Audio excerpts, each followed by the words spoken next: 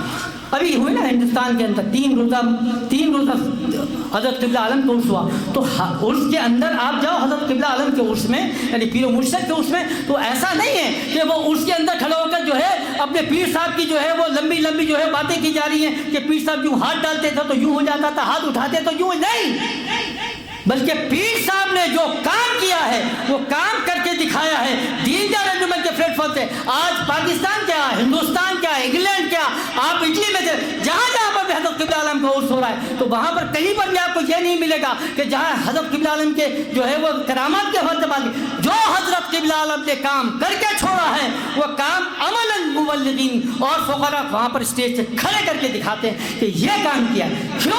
کیونکہ وہ بتاتے ہیں کہ اگر کسی پیر کا عرس منانا ہے تو پیر پرستی سے پیر نہیں بنتا۔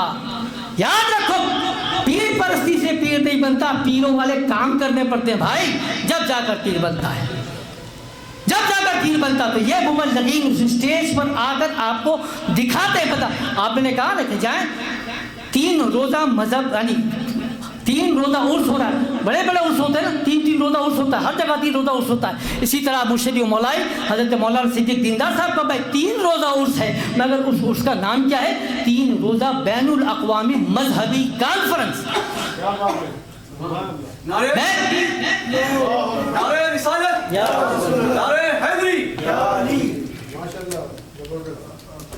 بین الاقوامی مذہبی کانفرنس، اس کانفرنس کے اندر ہوتا کیا ہے؟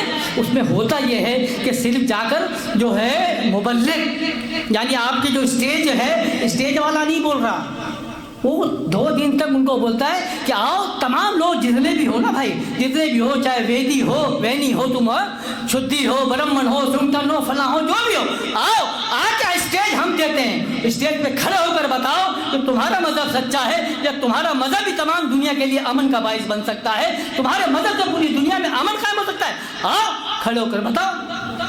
3 دن ان کو دیا جاتا ہے۔ تو وہ کیا ہے کہ کہا ہے نا تعالوا الی کلمۃ سواء بیننا وبینکم، آؤ اس بات کی طرف جو تم میں اور ہم میں مشترک ہے، اس کی عملی نظارہ آپ کو دکھے گا۔ تو دیندار انجمن کے پلیٹ فارم سے دکھتا ہے۔ وہ آپ نے سنا ہوگا کہ حضرت سلیمان علیہ السلام ہے نا، تو حضرت سلیمان علیہ السلام کو اللہ تبارک و تعالیٰ نے جانوروں کی بولیاں سکھائی تھیں، سنا ہوگا، آپ نے پڑھا ہوگا قرآن میں۔ تو کیا کرتے تھے سلیمان علیہ السلام؟ جانوروں کو ان کی زبان میں بلاتے تھے تو جانور ان کی زبان میں آ جاتے تھے۔ اللہ نے بولا ان کافروں کو ان شر الدواب عند اللہ، کہ اللہ کے نزدیک یہ جو کافر ہیں نا بھائی، وہ کیا ہیں؟ شریر جانور ہیں۔ تو ان کافروں کی بھی کوئی زبان ہوگی کہ نہیں ہوگی؟ ہے نا؟ اللہ کا شکر ہے کہ نبی کریم صلی اللہ علیہ وسلم کی جو محبت ہے نا، جو نبی کریم کا عشق ہے، تو حضرت قبلہ عالم کا وہ عشق جو اس میں نظر آئے گا، تو کیا ہے کہ آپ نے ان جانوروں کی زبانوں کو سیکھا، ویدوں کو سیکھا، پرانوں کو سیکھا، کالی گنان کو سیکھا، تمام جتنی بھی کتابیں ہیں ان کتابوں کو سیکھا تاکہ یہ ان کی زبان آئے، ان کی زبان آئے۔ تو پھر ان جانوروں کو کھڑے ہو کر اسٹیج پر کیا بولا کہ تعالوا الی کلمۃ سواء بیننا وبینکم، آؤ اس بات کی طرف تم میں جو ہم میں مشترک ہے۔ اسٹیج پر کھڑے ہو کر 3 روز میں یہی اعلان کیا جاتا ہے، آؤ تم میں اور ہم میں جو بات مشترک ہے۔ تو پوچھتے وہ ہیں جو اسلام سے تعلق نہیں رکھتے کہ بتائیے مولانا ہم میں اور تم میں ہے کیا مشترک؟ تمہاری نماز الگ، روزہ الگ، زکوٰۃ الگ، خدا الگ۔ تو آپ فرماتے ہیں مبلغین فرماتے ہیں، یعنی وہ مبلغین جو حضرت قبلہ عالم کے اصولوں پر تیار ہوئے ہیں رنگ میں رنگ ہے۔ تو آپ کیا فرماتے ہیں کہ آؤ تم میں اور ہم میں کیا مشترک ہے؟ ہم میں اور تم میں مشترک یہ ہے کہ خدا ایک ہے، جس کو کہا نا پنچ شانتی مارگ، کہ خدا کیا ہے؟ ایک ہے۔ میں کیسے مان لوں کہ خدا ایک ہے؟ تو پھر کیا ہے؟ تمہارا جانور ہے نا، تو جانور کی زبان میں اٹھا کر کیا بولتے ہیں؟ ایک ایو ن دویتیو یتستھا ن برہما ن وشنو ن سوریو ناگنی ن چندر تارکھہ، کہ وہ ایک ہے، 2 نہیں ہے، ایک ایو ن دویتیو یتستھا نہ برہما نہ وشنو نہ سوریو نہ، وہ اس وقت بھی تھا جب برہم نہیں تھا، برہما نہیں تھے، جب سورج نہیں تھا، جب چاند نہیں تھے، جب آگ نہیں تھے، جب تارے نہیں تھے، تو ایک ہی ہے۔ تو ہم میں اور تم میں کیا مشترک ہے؟ وہ ایک مشترک ہے۔ نہ کاشت ود تھا، نہ پیشہ، نہ مراد کیشدا، کہ وہ نہ لکڑی میں ملتا ہے، نہ مورتی میں ملتا ہے، نہ پتھر میں ملتا ہے، تو وہ کیا ہے؟ وہ اللہ ہے۔ تو یہ دیندار انجمن کے اسٹیج پر اپنے مرشد کے عرس کے موقع پر یہ اعلان کر کے بلا جاتا ہے، آؤ اس بات کی طرف جو ہم میں اور تم میں یہ مشترک ہے۔ اور کیا مشترک ہے؟ مشترک تو یہ ہے کہ ایک جگت گرو بھی ہونا چاہیے، پوری دنیا کا ایک ورلڈ ٹیچر ہونا چاہیے۔ ارے جس کو تم جگت گرو بولتے ہو، جس کو تم کل کی اوتار بولتے ہو، جس کو تم ورلڈ ٹیچر بولتے ہو، وہ وہی تو ہے جس کو ہم سرور عالم بولتے ہیں۔ نعرہ تکبیر، نعرہ رسالت، نعرہ حیدری۔ کیسے بھائی ہم کیسے مان لیں کہ وہ ایک ہے؟ تو کیسے ایک ہے؟ اٹھاؤ تمہاری پرانوں کو اور ہم تم کو بتاتے ہیں کہ ہم میں تم میں کیا مشرک ہے کہ ننا سوم تھیو دیواشیو نمے نمے مہامدیش نمابیمایش نماؤگنایش تپو شانتی شانتی شانتی اوم۔ کیا مطلب کہ ننا سوم تھیو، وہ کیا ہے؟ چاند چہرے والا ہے، یعنی بالکل کیا ہے؟ آفتاب کی مانند اس کا چہرہ ہے۔ ننا سوم تھیو دیواشیو، وہ کیا ہے؟ پورے وجود کو گھیر کے رکھتا ہے، پورے عالم کو، یعنی کیا ہے؟ سرور عالم ہے۔ نمے نمے مہامدیش، جان لے وہی محمد ہے، جان لے وہی محمد ہے۔ پھر کیا ہے؟ تپو شانتی شانتی شانتی اوم نما بھیمایش نما اگنیش، اور اسی سے تیرے کو شفاعت ملنی ہے، اسی سے تیرے کو نجات بھی۔ سنسکرت کے الفاظ ہے جو میں کھل کے بتا رہا ہوں آپ کو ترجمہ کر کے، تو تپو بس اسی کو پوجو، اسی کی عبادت کرو، شانتی شانتی شانتی اوم۔ یہ جو تم شانتی کا نعرہ لگا رہے ہو وہ اسی سے ملے گی، کیونکہ وہی اومکارا ہے، وہی اللہ کا مظہر ہے، وہی اللہ کا جو ہے وہ فرستادہ ہے۔ تو یہ ہم میں اور تم میں مشترک ہے۔ تو بات سمجھ میں آئی کہ اس کا مقصد ہے کیا عمل؟ یہ وجود نے وہ تربیت دی ہے، اور یہی ہم چاہتے ہیں کہ ہر خانقاہ سے اسی طرح کی آواز نکلے۔ اور یہ وجود کا میں تھوڑا سا اور تعارف بھی کرواتا چلوں تاکہ آپ کو پتہ چلے کہ اس وجود کے حوالے سے، تو وجود کے میں کرامت کی بات نہیں کر رہا، میں ان نشانات کی بات کر رہا ہوں جو ابھی بچہ پڑھ کے گیا، اور اس احسانات کی بات کر رہا ہوں جو ہندوستان کے مسلمانوں پر اس وجود کا ہے کہ حضرت 1924 کے اندر، وہ وقت یاد کر لیں 1924، تاریخ کے پڑاؤ کو پلٹنا پڑے گا اگر آپ کو سید السادات الحسنی والحسینی حضرت مولانا صدیق دیندار صاحب کے احسانات کو سمجھنا ہے۔ تو 1924 کا زمانہ ہے، ملکھانہ کا علاقہ ہے۔ تو ملکھانہ کے علاقے کے اندر کیا ہے کہ ارتداد کا زمانہ ہوا، لوگوں کو مرتد کیا جا رہا تھا۔ شدھی کی تحریک چلی، سنگٹنگ کی تحریک چل رہی ہے۔ کیا ہے وہ تحریک؟ یہ چلی کہ بھائی ہندو مسلم قریب قریب آ جائیں، آپس میں جو ہے اتحاد قائم ہو۔ وہ اتحاد کی آڑ میں ہونا کیا شروع ہوا کہ مسلمانوں کو مرتد کیا جا رہا ہے، دھڑا دھڑ مرتد کیا جا رہا ہے۔ یعنی ایک آدمی صبح مسلمانوں کے گھر سے نکلتا ہے، شام کو واپس آتا ہے تو وہ مرتد ہوتا ہے۔ 9 لاکھ سے زیادہ افراد مرتد ہوئے، 9 لاکھ سے زیادہ افراد مرتد ہیں۔ تاریخ کے اوراق کو پلٹو، یہ وہی زمانہ ہے کہ جب لوگوں کو ایمان بچانے کی فکر تھی، تو اسی زمانے میں یہ جو تبلیغی جماعت قائم ہوئی ہے وہ بھی اسی زمانے میں قائم ہوئی۔ مولانا الیاس صاحب کی محنت رہی کہ لوگوں کو کسی طریقے سے بچایا جائے۔ تو ایسے وقت میں جب لوگوں کو دھڑا دھڑ مرتد کیا جا رہا ہے، مسلمان کی حالت یہ ہے کہ وہ ذلیل ترین مسلمان ہو چکا ہے، یعنی ذلیل ترین ہو گیا معاشرے میں، کہیں عزت ہی نہیں ہے نا۔ جہاں جا رہا ہے تو صبح پہ یہ صبح جائے گا آفس میں تو شام کو آئے گا تو یہ مرتد ہو کر آئے گا، یہ حالت تھی۔ اور وہ آریہ سماج جو ہے وہ اکڑ کر چل رہی ہے، فخر کے ساتھ چل رہی ہے کہ ہم بڑے قابل عزت ہیں۔ تو ایسے میں کیا ہوتا ہے کہ اللہ تبارک و تعالیٰ ایک وجود کو کھڑا کرتا ہے، اپنے نشانات کے ساتھ کھڑا کرتا ہے، اور اس کو کھڑا کر کے بولتا ہے کہ جا تو جو ہے چند بسویشور ہے، حضرت مولانا صدیق دیندار صاحب کو۔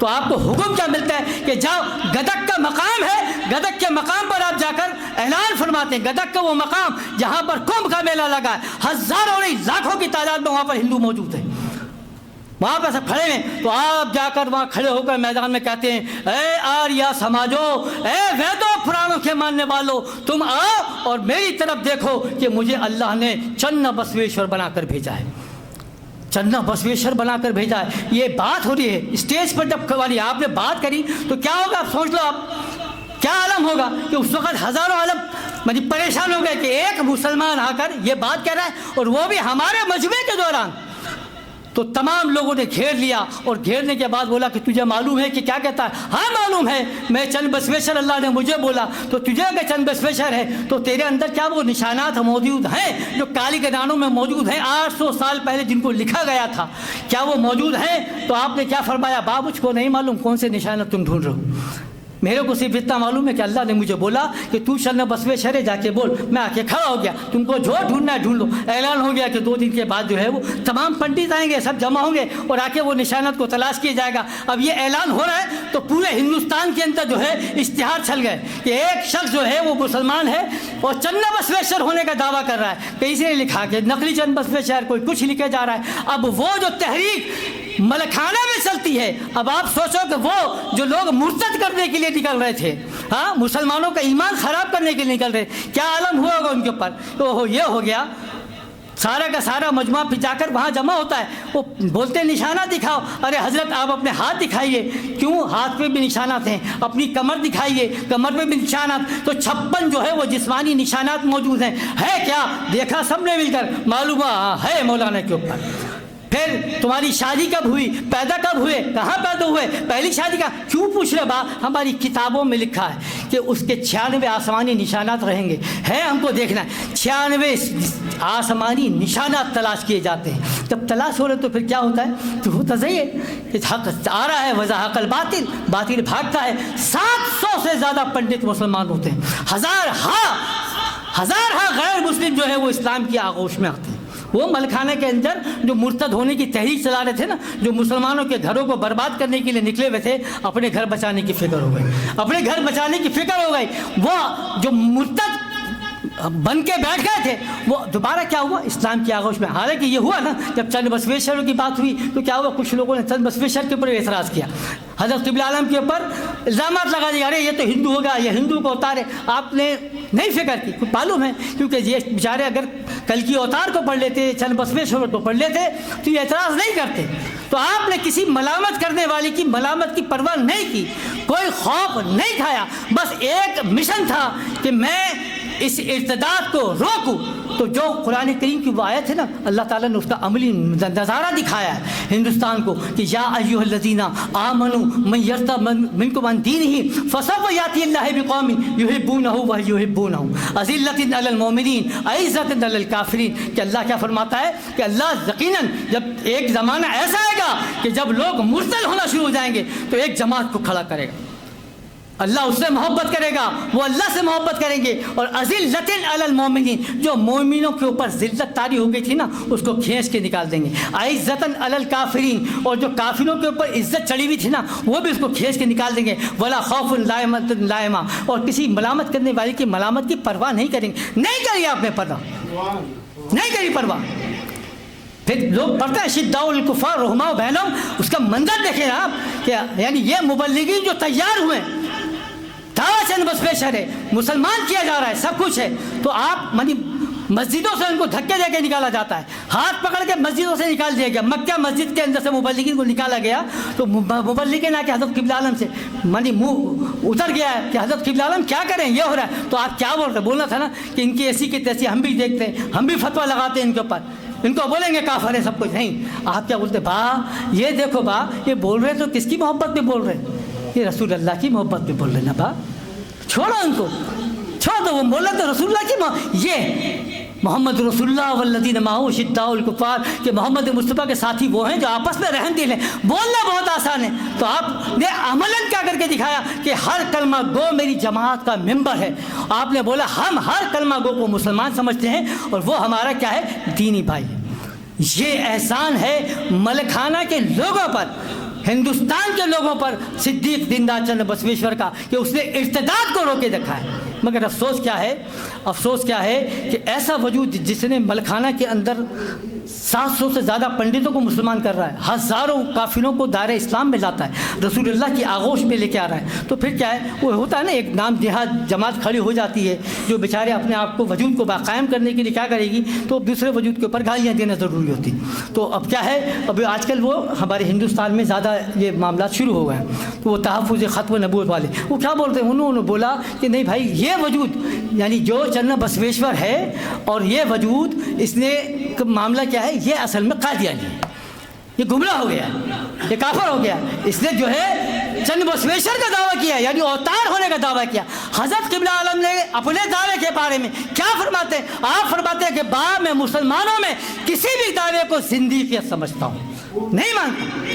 تم نبوت کی بات کرو تو حضرت قبلہ عالم نے کیا فرمایا کہ نبی اگر کوئی خود کو سمجھا ہوا ہے یا اس نے نبوت کا دعویٰ کیا ہے، رسول خدا نے یہ فتویٰ دیا ہے، وہ کافر ہے، کاذب ہے، دیوالیہ ہے. اس سے بڑھ کر اور کوئی بات ہے؟ لیکن کیا ہے کہ نہیں، مولانا صاحب جو ہیں وہ قادیانی ہیں. اتنا سب کچھ ہونے کے بعد مولانا صاحب کیا ہیں؟ وہ قادیانی ہیں. اچھا یہ قادیانی ہیں، مولانا صاحب قادیانی ہیں، یہ بات جو ہے ان کو پتہ ہے، ہم کو پتہ ہی نہیں. یعنی ایمان ہمارا ہے اور ہم کو پتہ نہیں کہ ہم قادیانی ہیں، ان کو پتہ ہے کہ نہیں آپ قادیانی ہیں. بھائی ارے بھائی کائے کو اگر یہ قادیانی ہیں تو حضرت قبلہ عالم کی ہر کتاب کو اٹھا کے دیکھو، آخر میں جو ہے مصنف اپنا نام لکھتا ہے نا، تو کیا لکھتے ہیں آپ؟ خادم خاتم النبیین، کہ خاتم النبیین صلی اللہ علیہ وسلم کا خادم. اگر یہ ختم نبوت کو نہیں ماننے والا ہے تو یہ پھر کس کا خادم بنا ہوا بیٹھا ہوا بھائی ہے؟ تو وضاحت کرو نا. نہیں ہے وضاحت آپ کے پاس. نہیں بھائی وہ ہم نے جب بول دیا تو کیا ہے، بس ہم نے بول دیا نا تو قادیانی ہیں آپ. کس لیے قادیانی؟ تو قادیانی اس لیے ہیں کہ وہ مرزا بشیر احمد صاحب جو قادیان کے دوسرے خلیفہ تھے، ان کے اوپر جو ہے سید صدیق دیندار صاحب نے بیعت کی تھی. تاریخ کے اندر لکھا ہوا ہے، الحمدللہ تاریخ میں لکھا ہوا ہے، بالکل لکھا ہوا ہے کہ حضرت مولانا سید صدیق حسین دیندار صاحب نے قادیان کے دوسرے خلیفہ مرزا بشیر کے ہاتھوں پر بیعت کی تھی.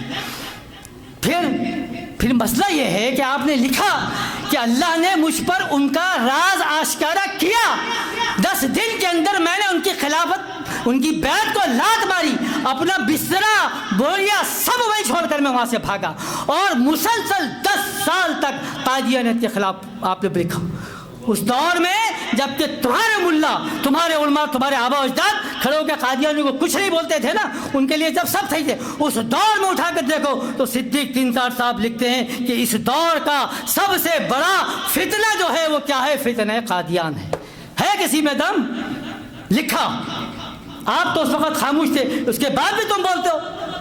شرم تم کو مگر نہیں آتی. وہ ہے نا وائز تنگ نظر نے مجھے کافر جانا، اور کافر یہ سمجھتا ہے کہ مسلمان ہوں میں. یعنی وہاں آریہ سماج جو ہے وہ ہم کو مسلمان سمجھ رہی ہے، وہ ہم سے پریشان ہے کہ یہ اگر آ گئے تو ہمارا ایمان کا بیڑا غرق کر کے چھوڑیں گے. اور یہاں مولوی بولتا ہے یہ اگر مسلمانوں میں رہے تو مسلمانوں کا بیڑا غرق کر دیں گے، کیونکہ ہمارا دھندا پانی بند ہو جائے گا نا، ہمارا دھندا پانی بند ہو جائے گا. تو اور ٹائم کافی ہو رہا ہے تو میں مزید نہیں لے سکتا، مگر 5-10 منٹ اور بولوں گا. پھر مزید کیا ہے، وہ ایک اور لطیفہ ہے، میں آپ کو یہ بھی سناؤں. ایک اور لطیفہ میں اس لیے بول رہا ہوں بھائی، آپ کو شاید برا لگے کسی کو، کہ بات یہ ہے کہ بھیا اس مکتب سے آج تک ہم نے کوئی اچھی بات سنی نہیں، مطلب جس سے اسلام کو کوئی فائدہ پہنچا. دیکھو نا ابھی وہ لڑکی کے ساتھ مسئلہ ہو گیا، نقاب کا مسئلہ ہو رہا ہے، کیا ہوا نہیں ہوا، کتنے مسلمانوں کو مزہ ہے. تو بہرحال کیا ہے، وہ کہنے لگے کہ جی حضرت وہ آپ کی خانقاہ کا نام جو ہے، وہ کلپ آیا تھا میرے پاس، تو انہوں نے لکھا کہ جی ان کی خانقاہ کا نام جو ہے نا وہ ہے خانقاہ سرور عالم. خانقاہ سرور عالم. تو خانقاہ سرور عالم کا مطلب یہ ہوا کہ خانقاہ کہتے ہیں ظاہری بات ہے اللہ والے کی بیٹھنے کی جگہ کو. تو اب سرور عالم تو مطلب یہ ہوا کہ یہاں پر جو وجود بیٹھا ہوا ہے وہ معاذ اللہ نبی کریم صلی اللہ علیہ وسلم ہے. تو یہ صدیق دیندار کو اس کے مقام پر رکھتے ہیں. یہ کہلاتا ہے علم جاہلیت ہے نا، یا ادائیت ہے. تو مجھے پوچھنا، کیونکہ یہ جو ہے نا ان کی محبت جو ہم سے صدیق دیندار صاحب سے یا دیندار انجمن سے بہت پہلے سے ہے، کیونکہ بہت پہلے سے میں اس لیے کہہ رہا ہوں کہ 1936 میں جب حضرت قبلہ عالم نے یہ اعلان کیا کہ غزوہ ہند کے حوالے سے بات کی، غزوات کی بات کی، تو یہی مولوی طبقہ تھا جو کہتا تھا ارے یہ غزوات کی بات کر رہے ہیں. غزوات تو اس کو کہا جاتا ہے جس میں نبی کریم صلی اللہ علیہ وسلم شامل ہوں. اس کا مطلب یہ ہے کہ یہ کہہ رہا ہے کہ میں جو ہوں خود معاذ اللہ نبی ہوں، اسی لیے غزوات کی بات کر رہا ہے. اسی لیے جنگ کو کیا کہہ رہا ہے؟ غزوات ہے. اب کیا ہوا جب حضرت قبلہ عالم اس دنیا سے پردہ فرما گئے، اب جا کے لوگوں نے بولا کہ بھائی وہ غزوات، تو وہ جو حدیث جو 1924 میں حضرت قبلہ عالم بیان کر رہے تھے غزوہ ہند، تو مولوی کو یہ توفیق تو نہیں ہوئی کہ غزوہ ہند کو پڑھ لیا تھا، مگر اس کو فتویٰ لگانے کی مجبوری تھی، لگایا. اب آج الحمدللہ یہ حدیث ہر بچے کی زبان پر دھائی ہے نا، غزوہ ہند. اب پوچھا گیا مولوی صاحب اب بتائیے کہ یہ جو ہند کا جو جہاد ہوگا وہ غزوہ ہوگا؟ تو پہلے تو بول چکے تھے آپ کے غزوے کا مطلب تو یہ ہے کہ جس میں رسول اللہ صلی اللہ علیہ وسلم شامل ہوں. اب یہ غزوہ ہے تو کیا کریں؟ تو پھر اب کیا ہے، آپ کو وضاحت کرنے تھک گئے کیا بھائی؟ چھوڑ دیں. تو غزوہ کا مطلب کیا ہے؟ تو بولے غزوے کا مطلب یہ ہے کہ جس میں نبی کریم صلی اللہ علیہ وسلم روحانی طور پر شامل ہوں، جہاں آپ کی مرضی شامل ہو، جہاں آپ کی رضا شامل ہو، تو اسی کو غزوہ. تو حضرت قبلہ عالم کیا بول رہے تھے بھائی؟ حضرت صاحب نے کیا بولا تھا غزوات کے لیے؟ حضرت قبلہ عالم کی یہی تو بات تھی نا، لیکن نہیں مانے. تو بقا ہے جس کو کہا جاتا ہے نا کہ وہ اگر کھجلی میرے کو ہوگی تو خارش ہے، آپ کو ہوگی تو انفیکشن ہے. مطلب آپ بول رہے ہیں تو آپ کو غزوات ہو گیا. تو بات یہ ہوئی کہ جب آپ کو غزوات نہیں سمجھ میں آیا تو آپ کو خانقاہ سمجھ میں آئی. آج اٹھو میرے ساتھ چلو، آپ کو میں دکھاتا ہوں. یہاں خانقاہ قادریہ دکھاتا ہوں میں آپ کو، وہاں خانقاہ چشتیہ دکھاتا ہوں، نام لکھا ہوا ہے. تو جا کر کسی سے پوچھو یہ خانقاہ قادریہ میں کہ حضرت عبدالقادر جیلانی رحمۃ اللہ علیہ رہتے ہیں، یا خانقاہ چشتیہ میں خواجہ خواجگان خواجہ معین الدین چشتی ہیں؟ نہیں، وہ بولیں کہ یہ وہ خانقاہ ہے جہاں پر قادریہ سلسلے کا کام ہوتا ہے، یہ وہ خانقاہ جہاں چشتیہ سلسلے کا کام ہوتا ہے. تو بس یہ بات یاد رکھیں کہ جس خانقاہ میں نبی کریم صلی اللہ علیہ وسلم کے سلسلے کی بیعت ہو، اپنے سلسلے کی نہیں ہو، جس میں نبی کریم صلی اللہ علیہ وسلم کے دین کا کام ہو، کسی فرقے کا کام نہیں ہو، جہاں جھنڈا بلند ہو تو نبی کریم صلی اللہ علیہ وسلم کا جھنڈا بلند ہو، کسی اور کا جھنڈا بلند نہیں ہو، تو صرف اسی خانقاہ کو یہ حق حاصل ہے کہ وہ لکھے خانقاہ ہے سرور عالم. صرف اسی خانقاہ کو حق ہے. اور کمال ہے اس وجود کا کہ جب خانقاہ سرور عالم کے لیے زمین ملی نا، اور جب زمین ملی تو منشی نے پوچھا، پٹواری نے پوچھا کہ حضرت یہ زمین آپ کو مل گئی ہے، اب یہ بتائیے کہ زمین کی ملکیت پہ، یہ ذرا توجہ کا جملہ ہے کہ زمین کی ملکیت کے اوپر جو ہے نام کس کا لکھا جائے، کیونکہ ظاہری بات ہے ہر زمین کی کوئی ملکیت ہے نا، نام کس کا لکھا جائے. تو حضرت قبلہ عالم قربان جائیے کیا فرماتے با، یہ زمین جو لی ہے کس کے لیے لی ہے با؟ رسول اللہ کے کام کے لیے لی ہے نا، رسول اللہ کے کام کے لیے، دین کے کام کے لیے. تو اس کی ملکیت کسی اور کے نام ہوگی کیا؟ کس کے نام کرنا؟ ارے محمد مصطفیٰ کے نام کرو نا بھائی، جس کے نام کی زمین ہے، جس کے نام کے لیے ہم نے لیا ہے، یعنی جس کا کھاتے ہیں اسی کا ہم گاتے ہیں. جب نام زمین ملی ہے محمد مصطفیٰ کے کام کے لیے تو اس کی ملکیت بھی کس کی ہوگی؟ محمد مصطفیٰ. اٹھاؤ تاریخ کے اندر آج دنیا میں کوئی خانقاہ تو دکھا دو کہ جس کی ملکیت میں جو ہو لکھا ہو محمد مصطفیٰ صلی اللہ علیہ وسلم. تو جس کی ملکیت محمد مصطفیٰ صلی اللہ علیہ وسلم ہے اسی کو یہ اعزاز حاصل ہے، اسی کو یہ حق حاصل ہے کہ وہ اپنے نام کے ساتھ لکھے خانقاہ سرور عالم. تو یہ اعتراض اپنے ساتھ کرتے جاؤ. کبھی بولیں گے نہیں آپ لکھ کے دکھائیں کہ مرزا غلام احمد قادیانی جو ہے وہ کافر ہے. یہ آیا بھائی کہ بھائی یہ جو نا ایسی ویسی گھما کے باتیں کر رہے ہیں، آپ ان سے بولو مرزا غلام احمد قادیانی کافر ہے. تو میں نے کہا کہ ان سے بولو کہ آپ لکھ کے دے دو کہ اس کے بعد پھر کوئی اور نہیں آئے گا. کیا مطلب؟ میں نے کہا 70 کاظموں کو ذکر نبی کے فرمایا. اب یہ 4x2 کا بل بورڈ لگایا بھائی، اب 4x2 کے جاوید صاحب 4x2 کے بل بورڈ کے اندر یہ پہلے میں 70 کاظموں کو نام لکھوں، بعد میں آنے والے 70 کا بھی لکھوں، اس کے بعد پھر دین داشت عمر کا نام کا لکھوں، یا جس مقصد کے لیے بل بورڈ بنایا کا. ارے ایک چھوٹی سی بات اتنی جامع کر کے حضرت قبلہ عالم نے فرمایا کہ نبی گر کوئی خود کو سمجھا ہوا ہے. مطلب یہ ہے کہ نبوت کا دعویٰ تو بہت دور کی بات ہے نا بھائی. اگر کوئی کونے والے کمرے میں بیٹھ کے اکیلے میں بیٹھا ہوا ہے یا کوئی باتھ روم کے اندر بھی بیٹھے ہوئے جو نا وہ سوچ رہے کہ میں نبی ہوں، میں نبی ہوں، تو حضرت قبلہ عالم اس کو بھی کور کر کے کیا کہتے ہیں کہ نبی گر کوئی خود کو سمجھا ہوا ہے. پھر آپ نے فرمایا یا اس نے نبوت کا، تو نبوت کا دعویٰ تو بہت آخری اسٹیج ہے بھائی. آپ نے تنہائی میں بھی اگر یہ سوچ رہے نا کہ میں نبی ہوں تو آپ نے فرمایا کہ وہ کافر ہے، کاذب ہے، دجال. ختم ہو گئی نا بات. اس کے بعد کیا بول رہا ہوں؟ لیکن اس کے باوجود بھی اگر آپ کی یہ ضد ہے تو پھر مولوی صاحب معاملہ کچھ اور ہے، پھر معاملہ کچھ اور ہے. پھر ہمیں یہ سوچنا پڑے گا کہ دشمنی آپ کو صدیق دیندار صاحب سے ہے یا محبت آپ کو تحفظ ختم نبوت سے. تو اب یہ نام نہاد تحفظ ختم نبوت جس کو میں کہا، کچھ لوگوں کا اعتراض ہوتا ہے کہ نام نہاد کیوں کہتے ہیں؟ ارے نام نہاد نہیں کہتے تو کیا کہیں بھائی؟ نام نہاد میں اس لیے کہہ رہا ہوں کہ جن کو اپنے تحفظ کے لیے ڈپٹی کمشنر صاحب کو درخواست دینی پڑتی ہے کہ سر ہمارا جلسہ ہونے والا ہے، ہمارے تحفظ کے لیے پولیس کی فورس چاہیے، تعینات کر دیں. تو تم اپنا تحفظ نہیں کر سکتے، ختم نبوت کا تحفظ کرو گے؟ تم اپنا تحفظ نہیں کر سکتے، ختم نبوت کا تحفظ کرو گے؟ تو بس یہی ہے کہ بات طویل ہوتی جائے گی. چونکہ عرس کے حوالے سے تھے، میں نے کچھ نکات آپ کے حوالے کرنے تھے. یہ یاد رکھیں کہ آج کا جو دور ہے وہ دور کیا ہے؟ وہ وہی ہے کہ جو تکوینی ولایت کی بات کی تو ہندوستان میں یوں لاکھوں لوگ آئے، لاکھوں اولیاء اللہ آئے، لیکن 2 اولیاء اللہ ایسے آئے جو تکوینی معاملات کے اندر امر ہوئے، یعنی جو صاحب امر ہیں۔ ایک حضرت خواجہ معین الدین چشتی رحمۃ اللہ علیہ، جن کو اللہ تبارک و تعالیٰ نے سلطان الہند بنا کر بھیجا، اور اس مقصد کے لیے بھیجا کہ یہاں کے لوگوں کو جو ہے اسلام کے اندر لانا ہے اور ان کو محمد مصطفیٰ کا غلام بنانا ہے۔ 90 لاکھ سے زیادہ افراد ہیں۔ اور اس کے بعد دوسرا وجود اگر آپ کو نظر آتا ہے تو سید السادات الحسنی والحسینی کو، کہ جس کو اللہ تبارک و تعالیٰ نے الہاماً بنا کر بھیجا، کیا کہ ایک غزوہ ہند کے لیے بھیجا، کہ تبلیغ کے لیے بھیجا کہ آپ کو تبلیغ کرنا ہے، غزوہ ہند کی تیاری کرنی ہے، اور الہاماً کیا بتایا کہ ہندوستان تمام، بولو بولو، ہندوستان تمام مسلمان ہونے والا ہے۔ تو یہ یاد رکھو کہ ہندوستان تمام مسلمان ہونے والا ہے۔ اس سے لوگ یہ سمجھ لیتے ہیں کہ شاید ہندوستان تمام فتح ہونے والا ہے۔ اللہ نے ہندوستان تمام فتح ہونے کے لیے بات نہیں کری، یا ہندوستان پر تمام قبضہ ہونے والا ایسے نہیں بولا، کیونکہ یہ یاد رکھیں کہ جو زمینوں پہ جو قبضہ ہوتا ہے نا، یہ بادشاہ لوگ کرتے ہیں۔